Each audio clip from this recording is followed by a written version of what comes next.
خب سلام دوستان، همونطور که میبینید داریم از دست پیدی فرار میکنیم و واقعا چالش سختی این لامصب 6 وانتده، اونم با این ماشین اومدیم ببینیم که آیا با ودو میتونیم از دست مامورا در بریم یا نه دوستان. خب بریم آجی ببینیم در ادامه چی میشه.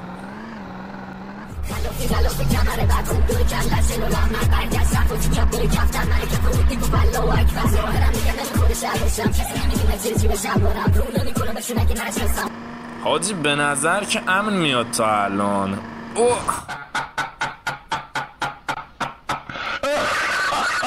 دهنت سرویس، وای من با لامبو شاخ به شاخ شدیم. بابا این چه شانسی ما داریم، برو اونور.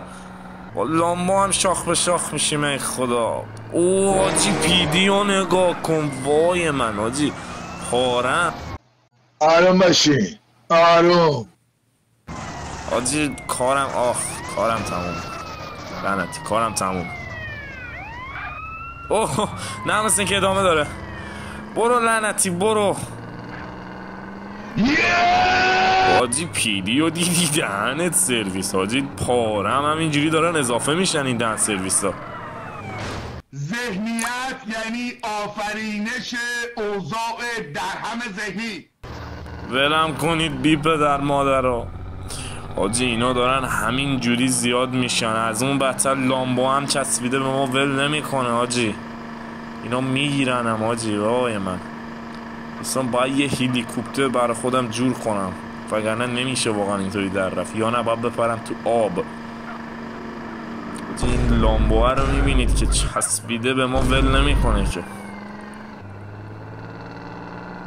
عجب داستانی شده، لعنت بهت.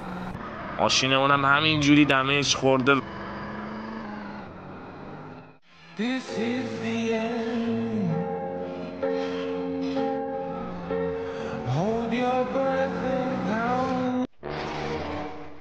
خب دوستان فرار کردیم ولی ماشینمون به چخ رفت. اینجا دوستان میبینید با کلی زجه تونستم این برادرمون رو اوکی کنم که منو فراری بده، ببره من رنت موتور که این سری با موتور در برم. اینجا هم داشتم حاجی CMD ها رو آماده میکردم که کمی طول نکشید که وای من